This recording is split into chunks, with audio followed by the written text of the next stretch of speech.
জলাভূমি বুঝিয়ে তৈরি হচ্ছিল G+3 বিল্ডিং। আদালতের নির্দেশে টনক নড়ল প্রশাসনের। শুরু হলো নির্মীয়মান বহুতল ভাঙার কাজ।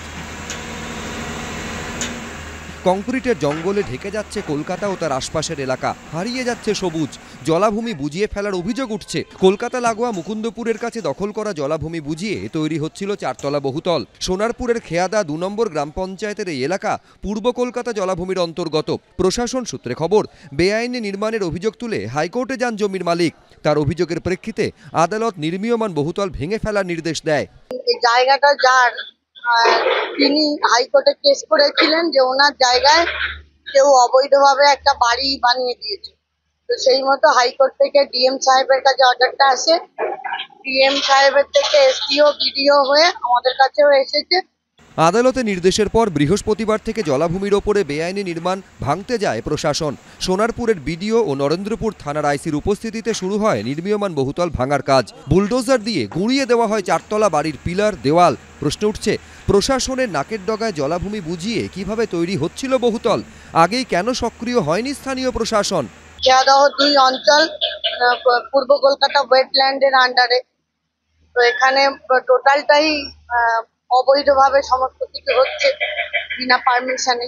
সেটা অভিযোগ জমা পড়লে অভিযোগ অনুযায়ী ব্যবস্থা নেওয়া হবে। এর আগে বুধবার উত্তর 24 পরগনার বনগাঁ পুরসভা এলাকায় জলাশয়ের ওপর দুটি বেআইনি নির্মাণ ভেঙে দেয় পুরসভা। রঞ্জিত হালদার, এবিপি আনন্দ, দক্ষিণ 24 পরগনা।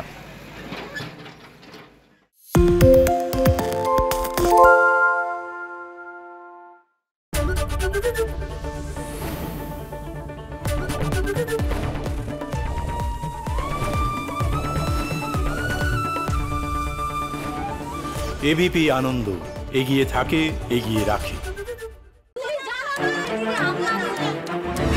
বাংলা চেঁচামেচি চায় না, বাংলা খবর চায়। বাংলা খবর, বাংলার খবর। আরে চাটা দে। এই আমার একটা চা দেন।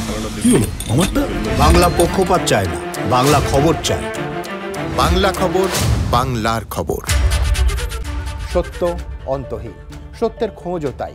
সত্য সন্ধানে তাই আমরা অক্লান্ত, অকুতভয়। এবিপি আনন্দ নতুন ভাবনার প্রতীক, যা মনে মুক্ত, তথ্যে যুক্ত এবং যাবতীয় সীমানার বাঁধন থেকে মুক্ত। সীমা না শব্দটির মধ্যে লুকিয়ে আছে মানা শব্দটি, যেন চোখ রাঙানি এক অদৃশ্য ব্যানাজার, যা আটকে রাখে আমাদের এক ছোট্ট গণ্ডির মধ্যে। একমাত্র সঠিক খবরই গড়ে তুলবে এক মুক্ত সমাজ। সেই জগৎ গড়ার লক্ষ্যে কোনো সীমানার ঠুকুটি আমরা মানব না। এবিপি আনন্দ, এগিয়ে থাকে, এগিয়ে রাখে।